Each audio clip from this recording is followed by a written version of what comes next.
Thanks for sticking around for tutorials. I guess this is the last lecture, which means I can go on forever, right? So I wanted to talk about three things that we did not yet talk about in connection with free probability. So by the way, I'm very bad at giving citations, and I should have mentioned yesterday that, of course, the definition of freeness and many other things that I spoke about yesterday were due to Voiculescu.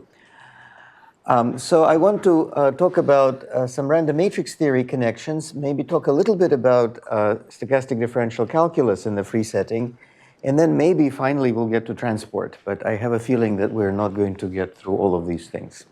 But that's life. So first of all, what's the connection with random matrix theory? And I think just to give you some name, this was initiated by Voiculescu. But also, first, at least many of the things that I will say come from Alice Guionnet. But of course, this is a huge subject, and there's many other work on that. So first of all, what is a random matrix? Well, for us, we're just going to be looking at n by n matrices. We will look at self-adjoint n by n matrices, but we'll take d tuples of them. And so we will put here some measure. And, well, the easiest measures to put would be something like an exponential of negative v of, let's say, a1, ad. So these are just matrices, right? So each aj is a self-adjoint d by d matrix.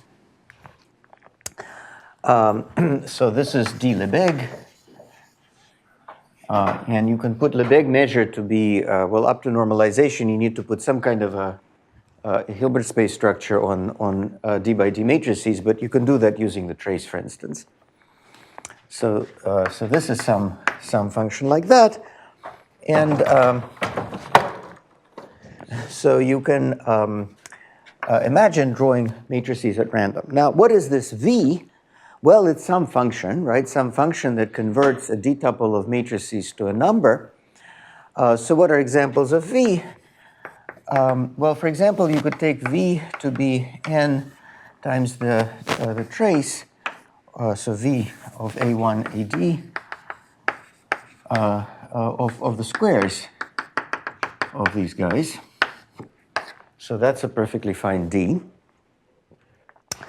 Another thing that will come up today would be, let's say, V tilde of A1 AD. It would be something similar, but I would put the sum of the squares of these things plus a small perturbation. I'm putting epsilon just to indicate that things are small, and this W is some kind of a non-commutative power series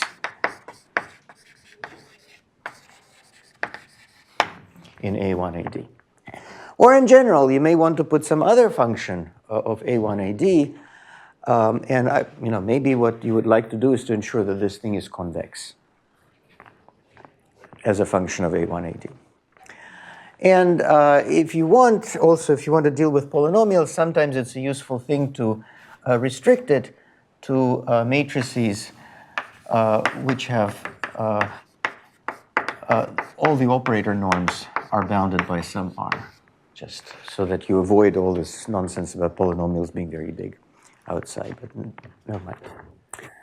Okay, so that's the setup. Now, what can you say about such things? Well, of course, if you have a measure of this form, then there are various ways to try to characterize it. For example, you can notice that the log of the density is just V, I guess minus V, or maybe minus log of the density is V. And the log of the density has some nice properties. For example, there is an integration by parts formula that says that if you take the integral, let's call this thing, by the way, I should have given it a name, let's call it some mu n. So if I integrate some function of A1 AD e to the minus V d Lebesgue of A1 AD, right? So if I take the divergence of some function f, this will be the same thing as integrating my f, a1, ad, times the gradient of v, right? E0 minus v d limit of a1, ad. This is just a very easy integration by parts formula. This is for any f, which I guess is matrix valued, a kind of a vector field. Now, it's convenient to actually figure out what these gradients and what these divergences and so forth are for matrices, because we don't want to rewrite them in coordinates all the time. And so there are some interesting things here. So the first formula, number one, this just expresses the differential of a non-commutative function applied to matrices. In what sense? So suppose I look at my d tuples of self-adjoint matrices.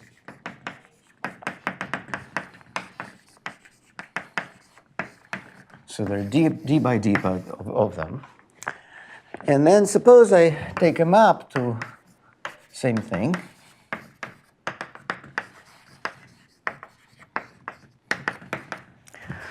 The map, let's call it curly f. And the map is like this. I take functions a1, ad into some polynomial of a1, ad, some d tuple of polynomials in a1, ad, right? So, right? So this is what I mean by polynomial. So for example, it could be that here I'm multiplying a1, a3 minus a3, a4. That could be the first coordinate, and this could be, I don't know, a1 cubed or something, right? I mean, whatever transformations you can have.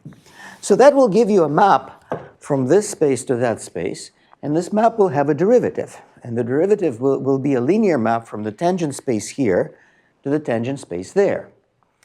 So df will be as a map from the tangent space to these matrices to the tangent space to these matrices. Well, they're d tuples of matrices, right? Now, how does tangent space to matrices look like? Well, matrices are just a linear space, so they're tangent spaces themselves. So this will be a map from matrices to matrices, a linear map from matrices to matrices. How does a linear map from matrices to matrices look like? Beg pardon? It's a very, very big matrix, but it's better to think of it as being generated by left and right multiplications.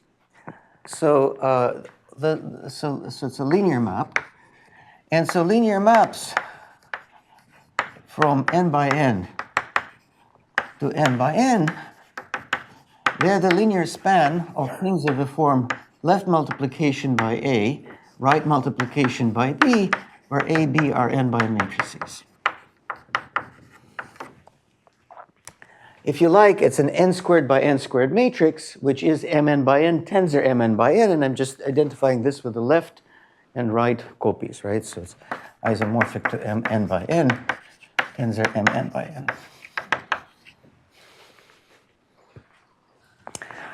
n. So this df will naturally live in d by d matrices, d by d because we're going from d tuples to d tuples, inside n by n matrices, tensor n by n matrices. And think of these as left multiplications and right multiplications. Okay? All right. Now, there's a very nice formula for this d. I can tell it to you abstractly how to define it. So d is a derivation,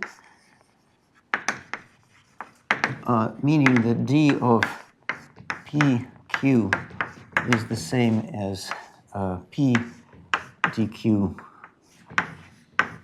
plus q, dp q.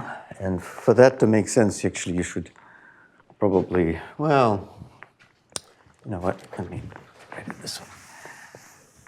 D is, so dp will be a matrix dj pi, right? It will be the matrix of partial derivatives of these polynomials with respect to the various things. And so each dj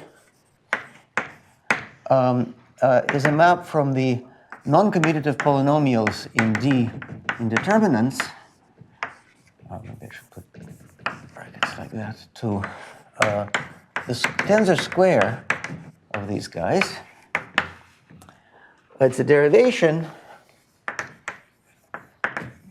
So dj of pq is p djq plus djpq.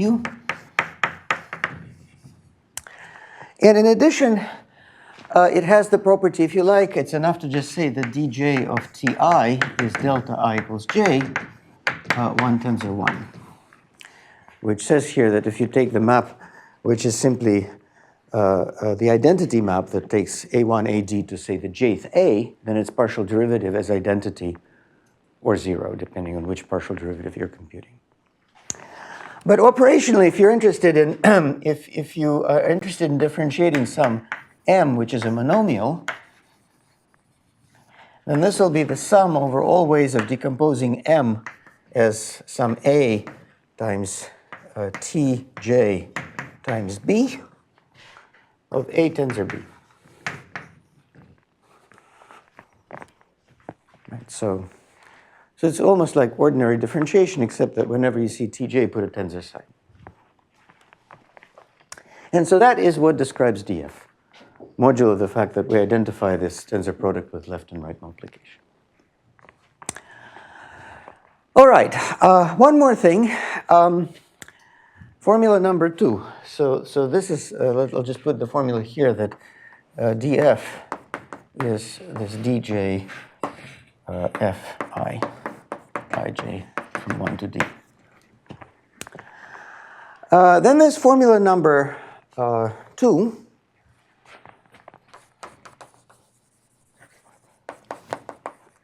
And that has to do with how do you take gradients of functions like this.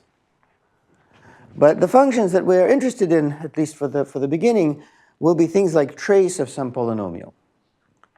So now, suppose I have a function of the form v from d by d matrices to c, n by n matrices to the d, to c, and I'm interested in defining the gradient of v, and v is of the form p of x1, trace, so v of a1 ad is the trace of some polynomial p of a1 ad. Well, you can just sort of understand what happens. Well, you perturb one of these a's, right? You have to understand how a p changes. Imagine this p is a monomial, so it's a product of some some primitive things, right? Ti1, Tik. So if I'm looking at p not of a1 ad, but let's say I take the jth one and I perturb it by some epsilon b, let's say a d, what will I have? Well, I will have, of course, p itself, a1 ad, and then the next order term will be, well, we've just went through this, it will be djp, right? But then left multiplying and right multiplying b. So I'll put it as hash b. So this hash means x tensor y, hash z means x z y. So I'm just identifying these two things with left and right multiplication as before.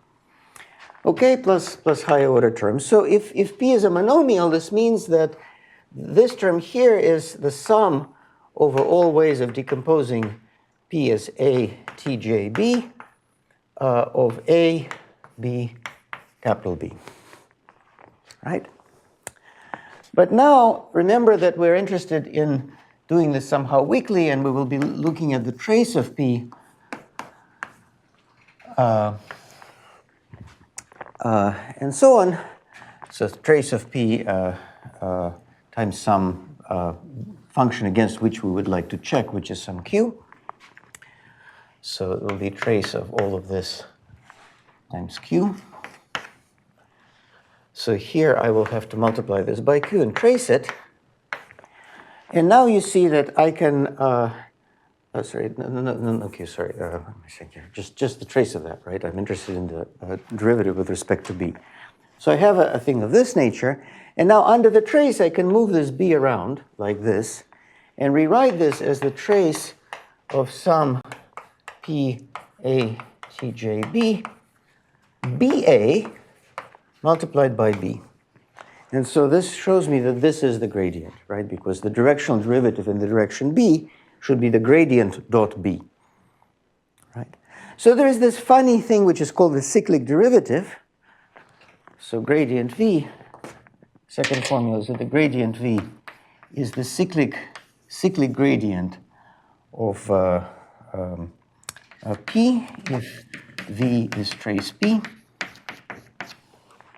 And the cyclic gradient is just this. You decompose, you somehow do this kind of tensor product type thing, but then at the end you put the horse before the cart consistently. So if you like, it's multiplication composed with the flip composed with delta j. This is the jth direction of it. It's kind of a weird thing having to do with cyclicity of the trace. Okay, now with all of this done, we can actually proceed and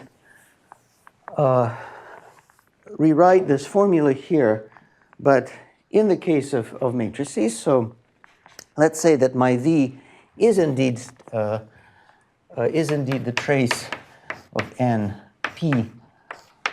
Let me call it w or something. W of a1ad. So my log density is given as the trace of something.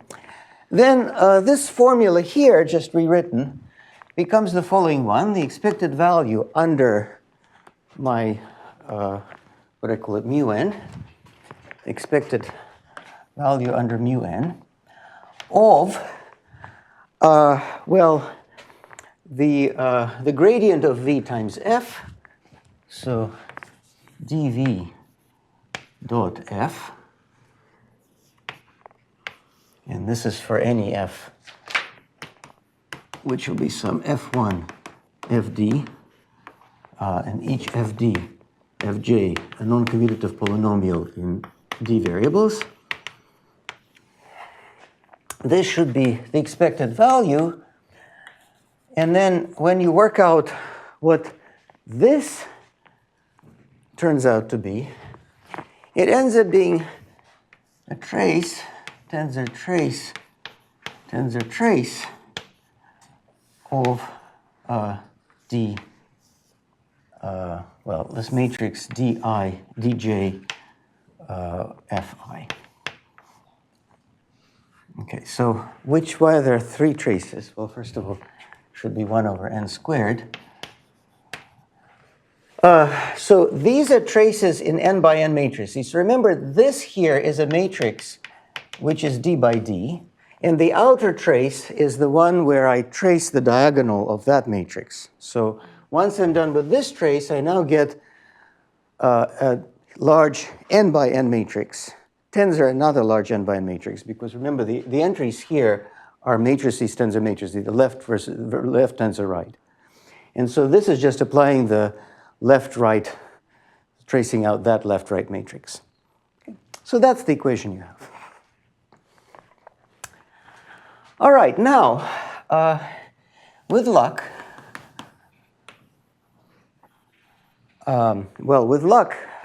assuming, luck, I guess it's the same as convexity, I guess. So with convexity,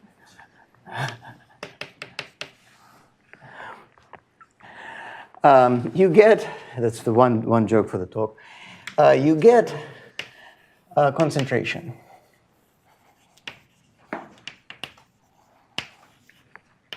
Of measure on these mu n. So these measures mu n concentrate, and in particular, there's no difference between taking the expected value of trace times a trace times a trace, and individually taking the so remember, this F is a tensor product.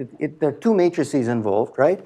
And at the moment, I'm evaluating it in the same random sample and then taking the expectation with respect to that sample. But I might as well put different random samples in the first one and different ones in the second one and expect that with respect to the product of the two expectations because of concentration. Because actually, the values of these functions almost surely don't deviate from their mean. So essentially, these functions are just frozen so that this trace is essentially not even random. It's concentrated on its average value. So then, as n goes to infinity, we get that E mu n of, sorry, I forgot to say that this should be the trace of this. Sorry. 1 over n trace of this dv dot f is approximately the same as E mu n tensor E mu n. And let me pull out the trace v outside. That is just the diagonal summation, so that's not so interesting. Or applied, let me write it this way, composed with trace n, E mu n composed with trace n over n of this di fj. Okay? And moreover, we also know that for any q, 1 over n trace expected value mu n trace of q of a1 ad also by concentration must converge to its absolute value, and it converges to some limit. Converges. Sorry, what did you write on the bottom right? Say again? I don't understand what is written on the bottom right. The bottom. This DJFI, sorry. But before, I mean, you split the expectation. Yeah. So what I'm saying is that right now, what am I doing? I'm taking some sample of random matrices, and I have here an object that looks like a D by D matrix. We'll forget about this. But each entry here looks like some expression which is some A tensor B. And I evaluate my A's and B's. They're some kind of polynomials, and evaluate in that sample that I drew. Okay, and for that, I take all this algebraic manipulation and take the expected value. What I'm saying is that because of concentration, if I could do something different, the expected value of a product is the product of expected values, essentially. So therefore, what I can do is I can, instead of this, take these matrices, the A part of the matrices, evaluate them from a random sample, and take the B parts and evaluate them from a different random sample, and take the expectations separately. And by concentration, it does make a difference. That's what I'm saying. Right, yeah. I was not getting how what you brought is what you're saying, but and it's because after the first expectation trace, and then there is nothing, or is it like... There's a tensor product here. Okay. Sorry. All right. Okay. Maybe you need strong convexity. What? Maybe you need strong convexity. Yeah. Which I guess translates into a lot of luck. But yeah, you need strong convexity. So for example, in this regime, it's okay. I mean, you might get spoiled if A1, AD are very big, but fortunately, if we restrict to A1, AD that are within some reasonable range for small enough epsilon, such things are going to be fine. All right, so we're cool with that. Okay, so that gives you a question.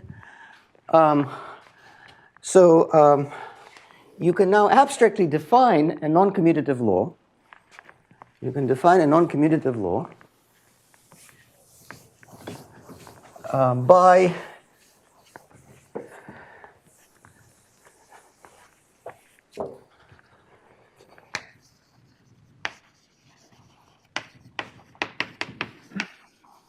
tau, by saying that tau of some polynomial p is equal to the limit, as n goes to infinity, of the expected value under these mu n of the normalized traces of this p.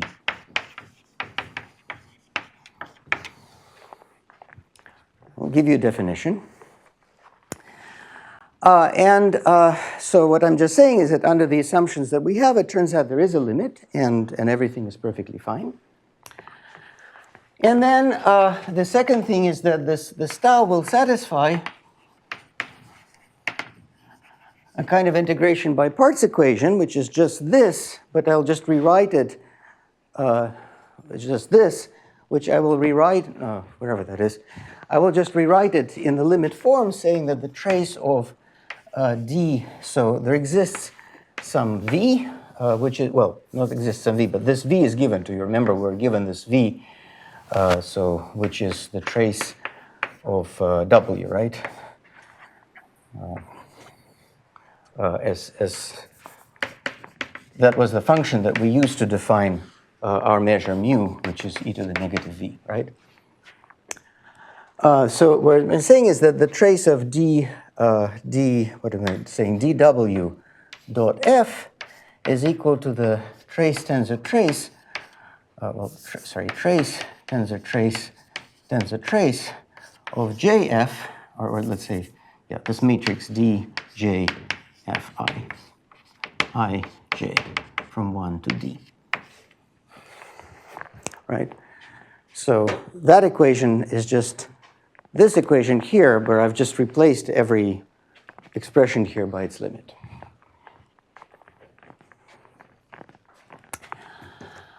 All right, so this at this point in time, the random matrices are out, right? They just produced something and then they went away. So we can try to ask, what is it they produced? Well, you can abstractly say that this tau can be viewed as the law of some x1 xd in some von Neumann algebra, a tau. In fact, we even know that these variables will have to have spectral norm less than r, because remember we've cut things off so that they're less than r. But actually it turns out that if you take r large enough, then things don't change anymore. So the operator norm of these guys just stabilize at a certain point. Tau depends on w, right? Right, tau depends on w, right. Maybe I should call it indeed tau w. Well, let me not call it tau w because, but yeah. So given w, we can define. Right. Now, a few things about w. So first of all, if you take w to be quadratic,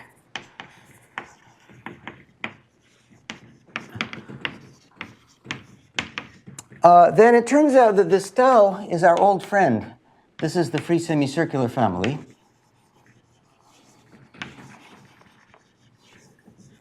Meaning to say we can take an orthonormal basis E1, ED for RD, and we take xj to be this semicircular with this construction that we did last time applied to EJ. And then x1 xd will have same law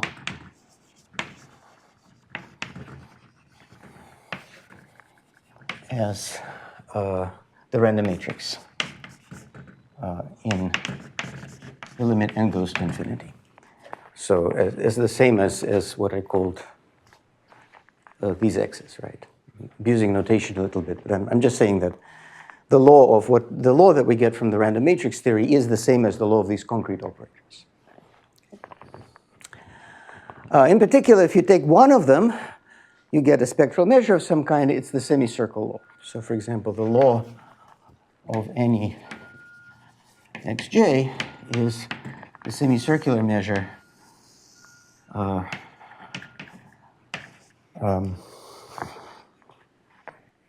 concentrated on the interval from negative to 2. And so this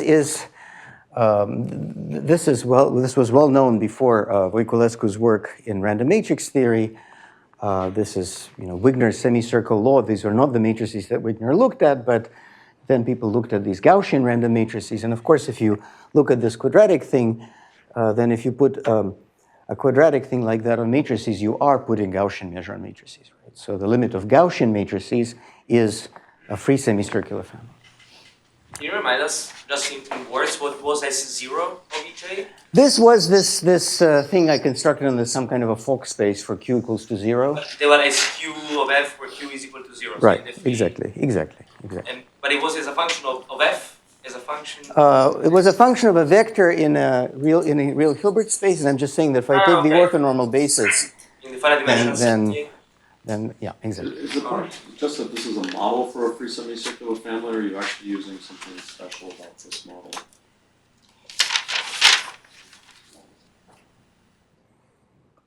At this point, I'm not using anything special beyond just the fact that that's another way of getting the same law. It's just another realization of the law, if you like. I'll use it shortly to define Brownian motion. I'll use more. More generally, if you take if you assume that W of A1 AD splits up as, say, W1 of A1 AK plus W2 of AK plus 1 AD, that means that the measure that you get on matrices is a product of some measure on the first D matrices, first K matrices, and the last D minus K matrices. In particular, you can randomly, unitarily rotate the last ones independently of the first ones, right? Because the measure is just the product measure. And of course, any measure of this form, where I put the trace here, is going to be unitarily invariant. So in that case, well, then it turns out that under the limit law,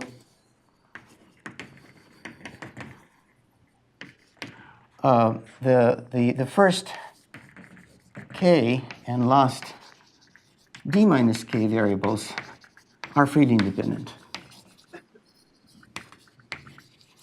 Right. So which would be what you would expect, right? That if you take a potential that splits up into independent things, then that should give you some kind of independence in the limit. Question? Okay. Somebody looks puzzled.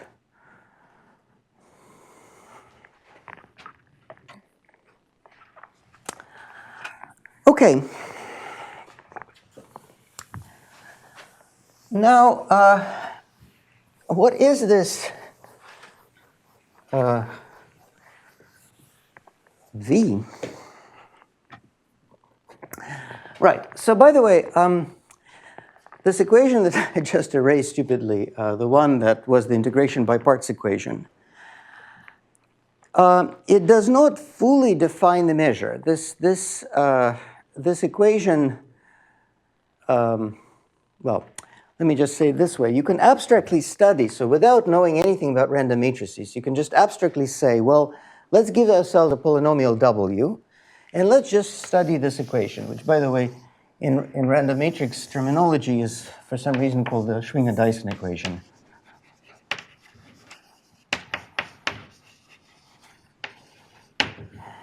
Or sometimes it's called the loop equation. You can just abstractly study this equation.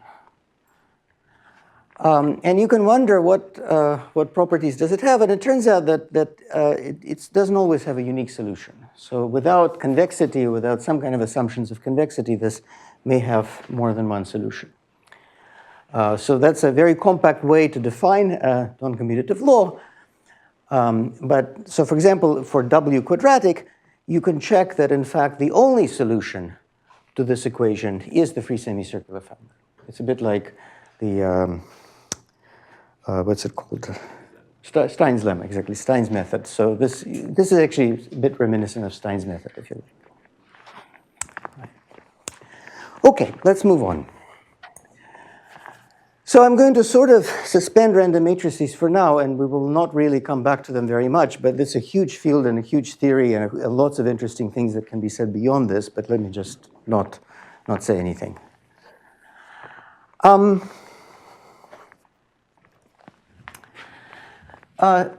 Free stochastic calculus, so free stochastic differential equations. So the first observation is that one does have a kind of a free Brownian motion. How do you do this free Brownian motion? Well, how do you create classical Brownian motion? Well, I don't know. But here's how you create the free one. You take, as your vector space, the space of L2 functions on the interval 0 plus infinity to the power d. Okay, so d tuples of functions like that. That's a Hilbert space. So I guess real valued for us. And inside of this, you can look at a function, let's call it chi sub chi j of t. This is the characteristic function of the interval from 0 to t, but put in the jth place. So I'll say direct sum 0, like that. So this is the jth place. Right, so I'm just looking at the thing that is in the jth coordinate, this characteristic function. So all these chi j's are perpendicular for different j's, right? And then I will define S sub t j to be the S0, that S0 here, applied to this characteristic function chi j of t. Okay, so far I've used my second quantization, whatever, to produce some family of variables. So the immediate observation is that this here is a vector of length, I guess, a square root of t, right? So that means that the variance of my guy, sorry, stj, will be t. I didn't say it last time, but actually this map here that maps vectors to these operators is an isometry from Hilbert space norm to operator norm, apart from a factor of 2. So actually the operator norm of this stj will be 2 squared of t, which is kind of weird. You have a Gaussian object that is bounded. All right. Moreover, if you look at increments, if I look at st minus t0, if t is bigger than t0, then you see that this guy is just the s0 attached to the characteristic function of the interval, what is it, from I guess 0 to t0. Well, in position j. I have to put it in the jth position, right? So in particular, this increment, from t0 to t, what did I say? From t0 to t, right? Because I'm subtracting the characteristic function from 0 to t. Sorry, I'm subtracting characteristic from 0 to t0 from the one from 0 to t. So then I get the characteristic function between here. So that is going to be perpendicular to this as long as t is less than t0, right? So it means that I have the past that's independent from the future, freely independent from the future. So we have free increments. Right? So this increment is independent of sjt0, or in fact of any sjs for s below t0. I don't remember. The freeness was just for q equals 0, right? Right. The freeness, all of this is for q equals 0. I'm not going to touch q equals non-zero until possibly very late for lunch. Okay. Right. Okay, well, there's more. Of course, if you're interested in processes like this or in Brownian motion, you're interested in stochastic integrals. So we'd like to make sense of what it means to do a stochastic integral. And this was done by Biane and Speicher. So there is a wrinkle here, which is that since everything is non-commutative, if you want to take a kind of an infinitesimal increment of this guy and integrate something against it, it matters whether you multiply on the left or on the right. Now, here there is some preference to take one or the other, but in free probability there's no choice. You have to do both. So the thing that is the coefficient has to be what they call the biprocess, a thing that is valued in the tensor square of the algebra. So, well, the first observation is that if x, y, and s are freely independent, and then and this guy is semicircular with variance t, so by variance I mean the second moment, then x, s, y, you have a nice norm estimate. The L2 norm of this is the same thing as the L2 norm of x tensor y. So let's say they all live in some m tau, some von Neumann algebra. This will be the L2 norm for the tensor square of the two things. So if you multiply things on the left and the right, it's as if you're multiplying one tensor 1 in the tensor product.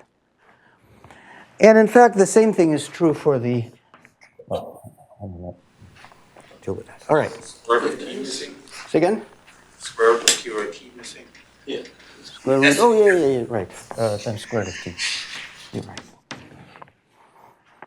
To use to variance 1. And so now, if you have now, let me not write the detail, but basically you are able to take stochastic integrals of this sort, where this b is a biprocess. So b sub t is valued in some m tensor m. Let me not go at, let me just leave it to your imagination what everything means, but what I'm just saying that basically you're able to take integrals like this where things happen on the left and the right at the same time. So these are sort of Ito integrals. Right, exactly. These end up being Ito integrals. Right, I mean, that's what I'm not going to write. So you need to have adaptedness, you need to have, exactly, there's a filtration that has to do with, taking all these characteristic functions up to a certain thing. They give you von Neumann algebras, et cetera, et cetera. Your process has to be bi-adapted, because you have the left and the right, and so on and so forth. But once you kind of understand this, you understand how to do it for simple processes, where just are piecewise constant, and then from that you can, using that isometry that you have there, a version of Ito isometry, you're done. Okay. Okay. So what this means is that you... Can I ask you a question? In the interval 0 infinity, why not go to minus infinity plus infinity? Has the... I mean, you absolutely can. I mean, it's just, I chose to define this thing for t to be positive, right? But I could also define, I can define it to start from -3. That's certainly no problem. I can't take it from minus infinity because, well, it would be unbounded, right? Yeah, I mean, but then it would be sort of like a stationary linear measure. Yeah, there are things you can. Okay. Perfect. So now we can also do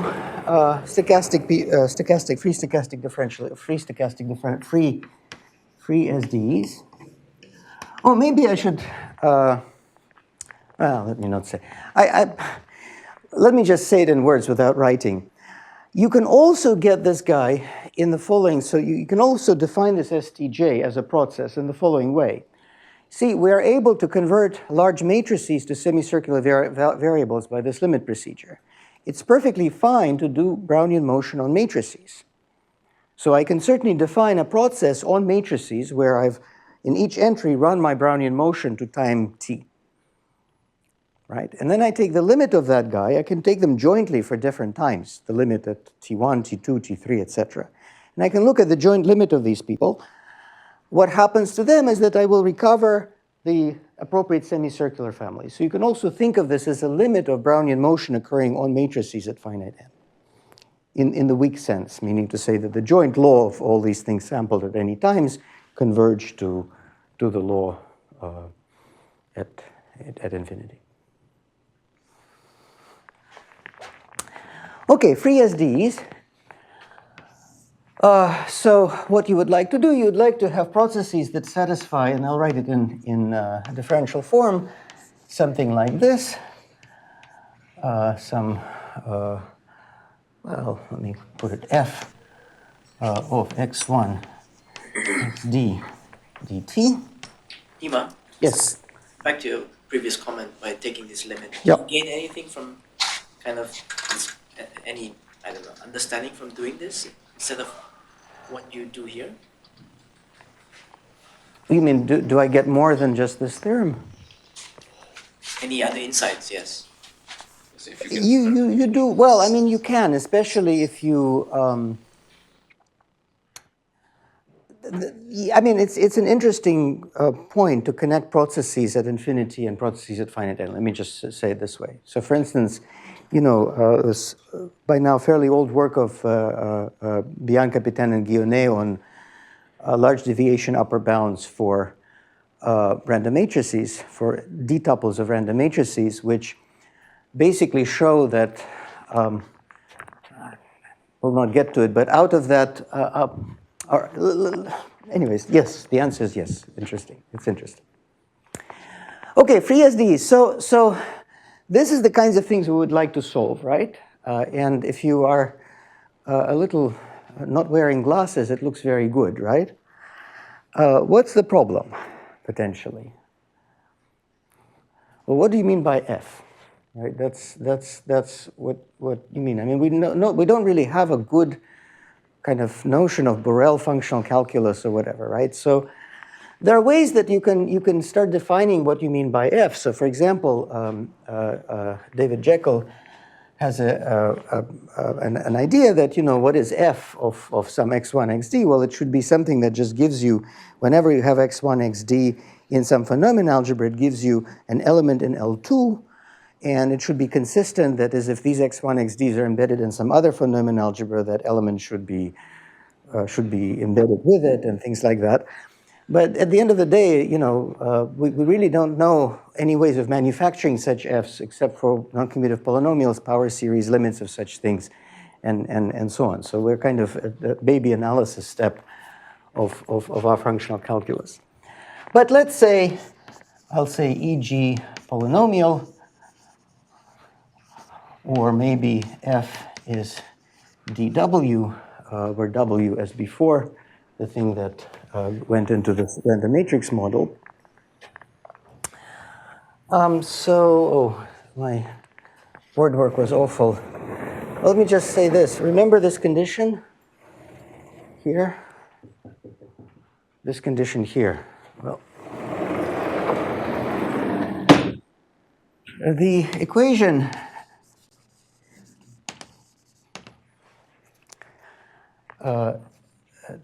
trace tensor tau of dj fi, sorry, ij from 1 to d is equal to the trace of dw dot f for any f is essentially the same as infinitesimal expression of stationarity of this guy here.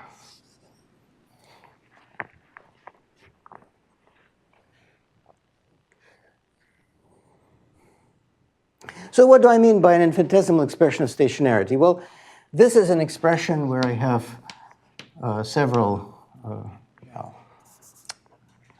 maybe I should put these up here if I really want to put indices, right? So I have a system of these things, right?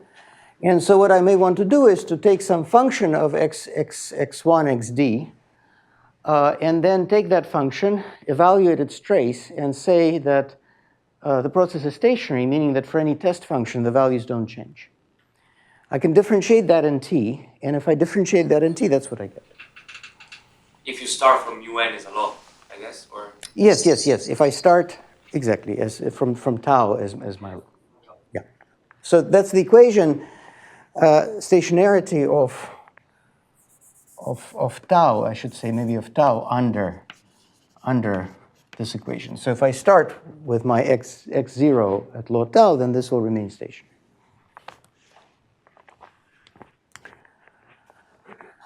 So this is kind of a pleasant statement. It says that, what did we do?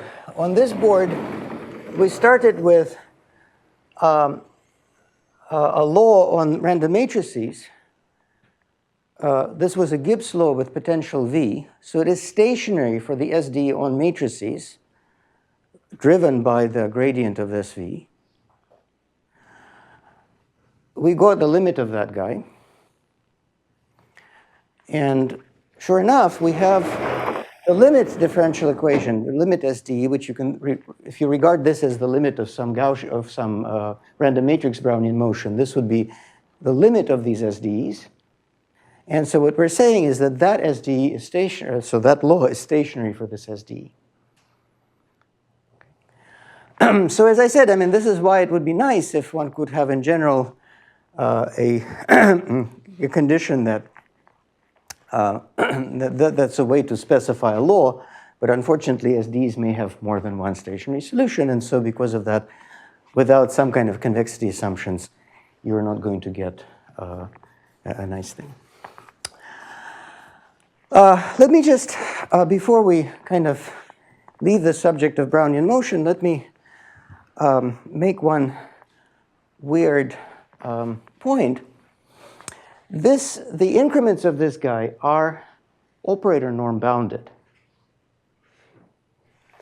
So if this is reasonably Lipschitz, you're going to get processes out of it which are actually norm continuous in T, operator norm continuous in T. So you have very interesting situations where, for example, these kinds of stochastic integrals are actually operator norm bounded. Their operator norm is controlled by the L2 norm of some kind, L2-like norm of the biprocess. So it's really a very interesting situation where your increments are actually bounded. Particularly, it means it's easier to get stuck, right? Because if you are in a well and you can only jump so much, well, forget it, you can't get out of it. So it's kind of, in some sense, good news. On the other cases, it's kind of bad news. All right, so this really doesn't do the subject justice. I'm just giving you a kind of a preview that there are these things which are, yes? Is there like a PDE that installs? Is there a PDE? So a PDE on what? That's the question. So in principle, you would like to have a notion of density, which you only have in the case of a single variable. So if you have a single variable, you have a classical measure, then you have a notion of density, and then there is a kind of a Fokker-Planck equation that you can write down. What's interesting is the term that replaces the Laplacian in the Fokker-Planck. So this term comes from, did I erase it? From this differential, yeah, I erased it. From this dj, remember this, well, these partial derivatives, wherever they are, these dj's, that remember are valued in A tensor A. Now, in a single variable, maybe we should just do this on the side here. For a single variable, what is this A tensor A? So suppose we're dealing with even, let's say, polynomials with one variable. And remember, we have this difference. Well, I'll just say D because it's D sub 1 into C of T tensor C of T, which I can think of it as commutative polynomials in two variables, let's say Z and W. So I just multiply the two. Think of this as a polynomial of Z and that as a polynomial in W. And multiply them together. Okay, so the formula is that df of ZW is f of Z minus f of W over Z minus W. It's the difference quotient. So for example, the Laplacian will look like something like f gets sent to f prime of Z minus f prime of W over Z minus W. It's kind of a combination of the classical differentiation and then this difference quotient thing. So there'll be a Fokker-Planck that is based on this differential operator as opposed to there's something else you have to do with it. That you integrate twice? Yeah, you have to integrate once. So the real differential operator is that you integrate it once, let's say like that, and then that's the operator that goes into Fokker-Planck. For more variables, there isn't anything like There Wigner. isn't anything like this because we don't know what is a density. There's no notion of a But it density. could be something like a Wigner distribution. Well, I mean, the Wigner distribution is just a marginal of that thing for a single coordinate. No, I mean Wigner, like when you look at quantization, you get something that's like a density but indefinite, negative. I don't know. I mean, we've never run into it. Well, maybe, but I just don't know. I couldn't know. Sign indefinite, like becomes positive and negative. I've never dealt with it. All right, let's accelerate because we have 20 minutes to lunch. So I promised you some amount of transport, right? Oh, before I quit this subject, it turns out that this kind of, remember we were looking at W's of the form quadratic plus epsilon, I forgot what I wrote, let's go with Q of A1, AD, right? Things which are small perturbations of quadratic, where AD is, where Q is maybe some non-commutative power series. It turns out that the Q Gaussian law, so the law of SQ of E1, SQ of ED, where again, E1, ED, orthonormal basis for RD. So this Q Gaussian D-tuple actually does satisfy this equation here. Oh, I didn't. Does satisfy this equation here for a certain Q. Okay. So it turns out, in other words, that if we take the quadratic expression, we get the free Gaussians. If we perturb the quadratic expansion, we get these kind of free Gibbs laws for various potentials. It turns out there is a choice of potential that leads to the Q Gaussians. So that's the moment you might say, well, maybe some transport methods might work because these are nice measures. Okay. Sorry, for small q? For small q, yeah. Well, and the problem is that exactly that this expression starts diverging where we don't know that it converges for large q. Okay, now the Biane-Voiculescu extension of Wasserstein distance.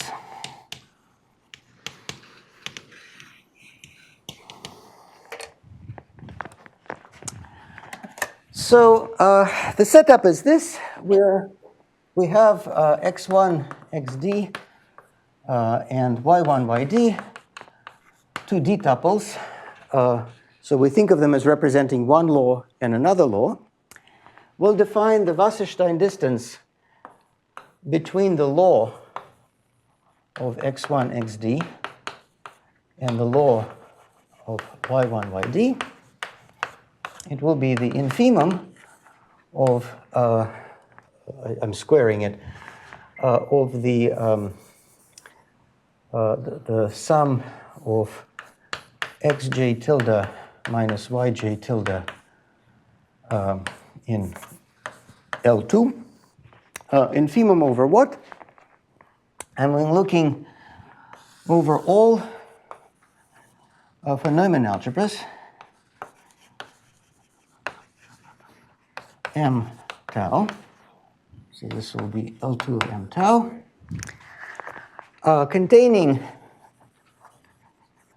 x1 tilde, xd tilde, y1 tilde, yd tilde. So I'm looking at a joint realization of the two d-tuples. You sum, instead you don't take Squares.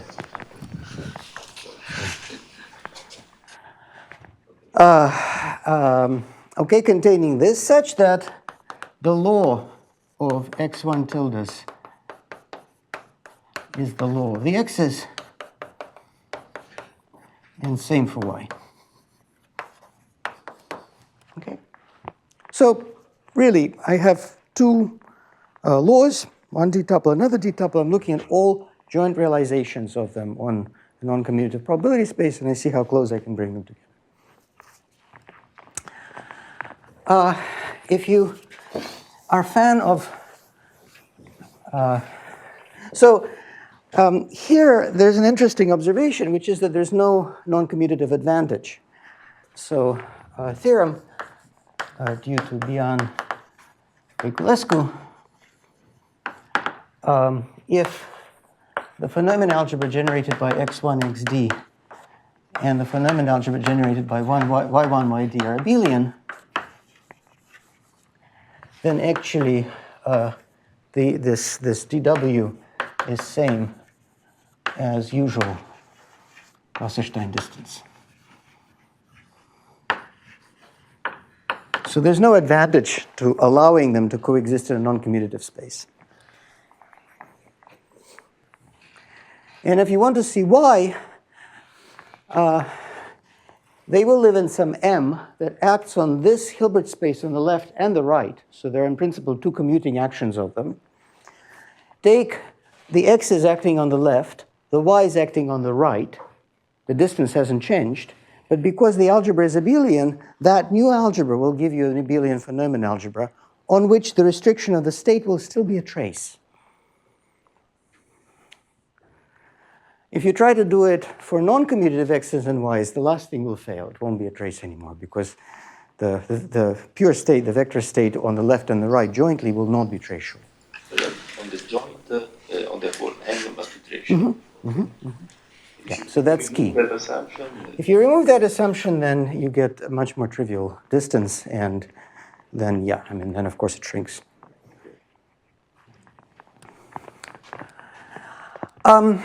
Now, another way of thinking about it is that we have a map from the phenomenon algebra generated by x's and the phenomenon algebra generated by y's into some M. And what we're doing is we are composing, say, beta star with alpha. That will be a channel, a completely positive map. We're applying it to, I guess, xj's. And we're seeing how far that is from the yj's. And this will be L2 of this guy now. Now, these betas and alphas, so this will be here a unitary, completely positive, trace-preserving map, but also factorizable. Factorizable in the sense it can be written in this way. And that is a non-trivial assumption in the sense that if you drop that, you do get a strictly smaller, I mean, there are examples where the distance shrinks. But you can also, if you like, study this thing without the assumption of being factorizable. So there's no, even if you can create a bimodule between these guys, there's no guarantee you can put them inside a phenomenon algebra together. Okay.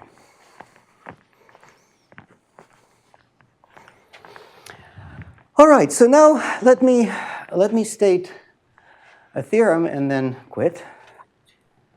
Let me state the theorem here.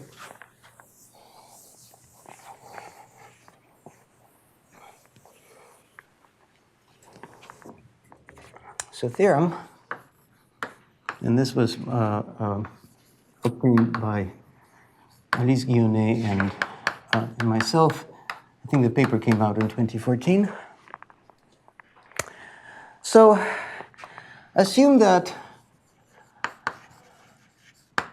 x1, xd are free semicircular. So if you like, they are the free Gibbs with potential sum xj squared. And y1, yd are free Gibbs for sum of xj plus, I guess yj I should say, plus epsilon q.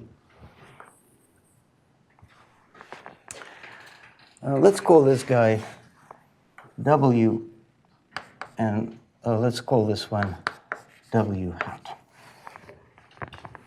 Okay. So by free Gibbs, I mean they are, if you like, stationary for free diffusion driven by the gradient of this, or you can get them from the random matrix model with that thing, whatever your choice of words is. But for epsilon small enough, so given a Q, there's a small enough epsilon where these are uniquely determined by this Schwinger-Dyson equation, whatever I wrote. Okay, so here Q, non-commutative power series, which is convergent, and epsilon is sufficiently small. So the statement is that for any such setup, there is epsilon 0, so that below epsilon 0, what I'm going to say is true. Then there exists a non-commutative power series. Exists non-commutative power series F1 Fd, such that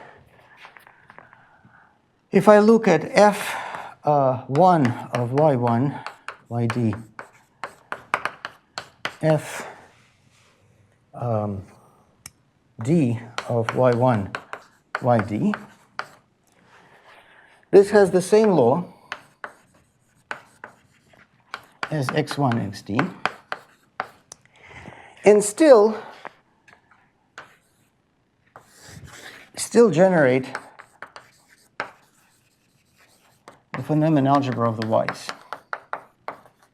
So if you like, I can express the y's back. Actually, the y's themselves are power series, some kind of inverse power series of these.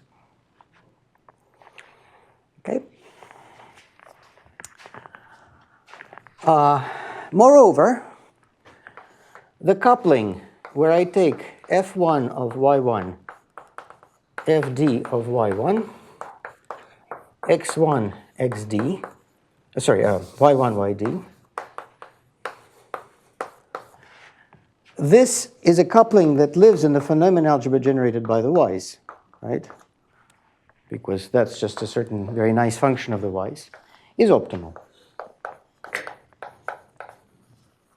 And actually, for the optimal part, it's David Jekyll, Wu-Chen Lee, Lee, and myself.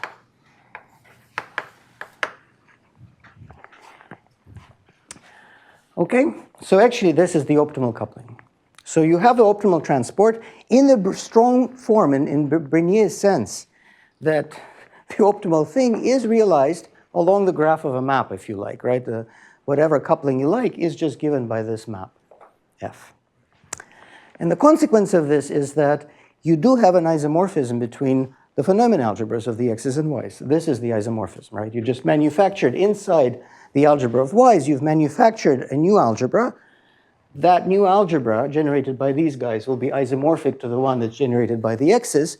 But since these, I told you, generates the old algebra, that's it, right? So you've done the change of variables. In particular, as I told you, these Q Gaussians are like that for small enough Q. So you can therefore get the isomorphism of Q Gaussians the same way. So that is proved independently of the transport, the fact that the Q Gaussians. Yeah, that's a supplementary fact, right? Do you have like a convexity type of gradient analysis? Again? Yeah. So in fact, I'm going to write next. So the way we obtain this function is that we solved a Monge-Ampere equation. We solved the Monge-Ampere equation. Let me write for you the Monge-Ampere equation, which is kind of funny. The Monge-Ampere equation ends up being this.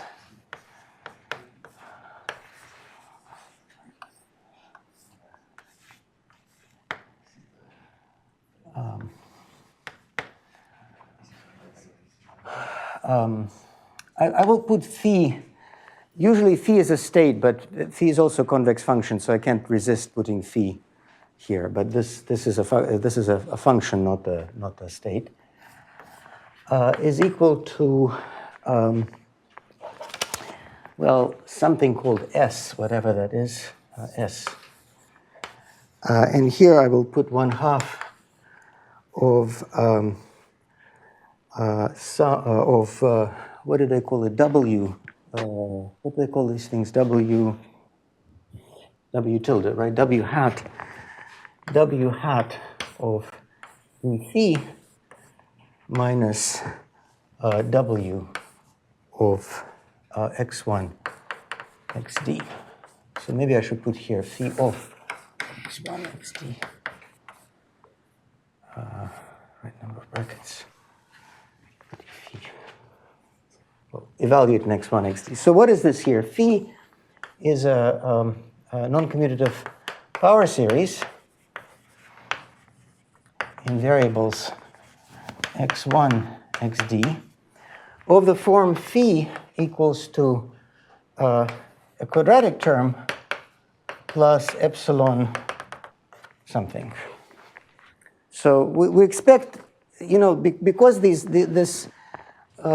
w hat is a small is supposed to be a small perturbation, whatever that is. Yeah, w hat is supposed to be a small perturbation of w. It's quadratic plus something. We expect the transport map to be in first approximation identity.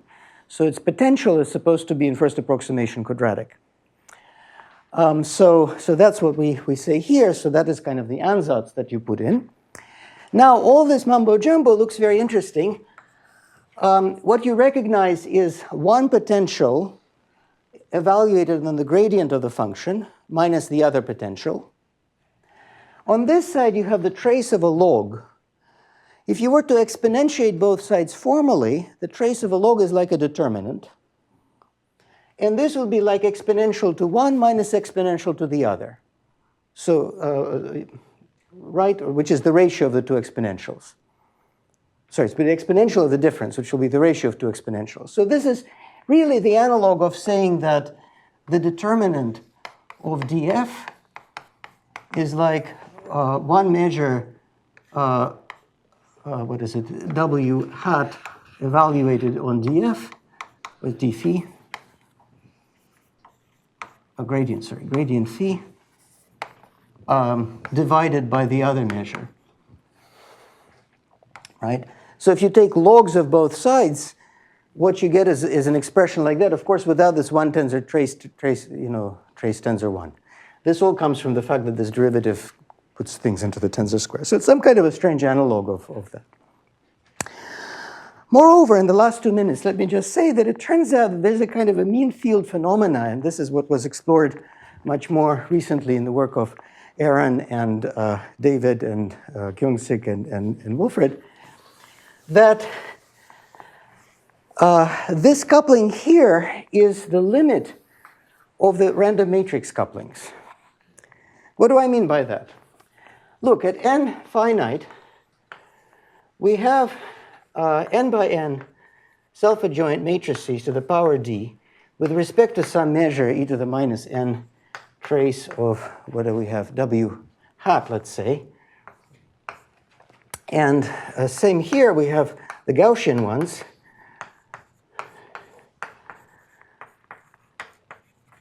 This is my measure that I put on it, well, normalized. So now this is just what, r to the n squared d, and this is also r to the n squared d. So we can forget all about matrices and just say, well, they have a measure here and I have a measure there. So there is some kind of an optimal Fn, well, if I could even just say gradient phi n, that transforms one into the other. Okay, and a priori this phi n has no structure other than the fact that it's a map from R to God knows what. Now this delta phi n has a competitor. The competitor is that we take this phi, the phi that we have from this guy, and instead we can look at the cyclic derivative of so the trace, well, sorry, we can look at the cyclic derivative of phi, that phi, the infinite phi, and that will also give us some map which will not be transport. It will screw up the measure. It will not take this measure to that measure. But it turns out that these converge. So in fact, what you know is that in L2, d phi minus gradient phi n in L2 converges to 0. In fact, almost surely turns out they converge one to the other. I think not in that paper. I don't know if we know the rate. So because you have uniqueness in the limit is a sort of compactness argument, right? probable. In other situations, to get a. Well, no, be careful. This is not as simple as just taking a limit. So there is something very interesting here going on. You see, this phi here is not an arbitrary function. It's a function that has absolutely no access to the fact that it's acting on matrices. It's acting on things it knows how to multiply matricially and take trace. That's all it knows how to do. Yeah, but if you have some compactness for the phi ends, you go to some limit. I don't know. I actually don't know of a different proof of this. Actually, the proof is very funny. What you do is you convert this into an entropy minimization problem. So the optimal phi, the optimal d phi, minimizes the relative entropy of d phi with respect, say, to the Gaussian. Or, sorry, d phi push forward mu with respect to, let's with respect to the Gaussian. Let's say I'm trying to transport mu to the Gaussian. So this actually is a nice convex problem in phi. And what is written here is some kind of a consequence of the fact that this entropy does go to 0. And this actually, this is strongly convex in some sense, and that's kind of the second derivative of it, and that's what you get from that convexity term. But the point is here is that the competitor at infinity is kind of, I mean, imagine you have a GPU, you know, that can multiply matrices, like, or a quantum system, it multiplies matrices, has no way of seeing their entries. It can just do matrices at once. It's very expensive to get the matrix entry. Well, that's what this transport at infinity does. It operates matricially. Whereas the local maps, they optimize a bit more, and the 3-3 entry was very important, so let's grab that. So they have access to more stuff. But the point is that asymptotically it doesn't matter. The ignorant map is much better, is as good as them asymptotically. It's a kind of a mean field behavior. That's what I'm saying. All right, I think then we can have lunch. I quit.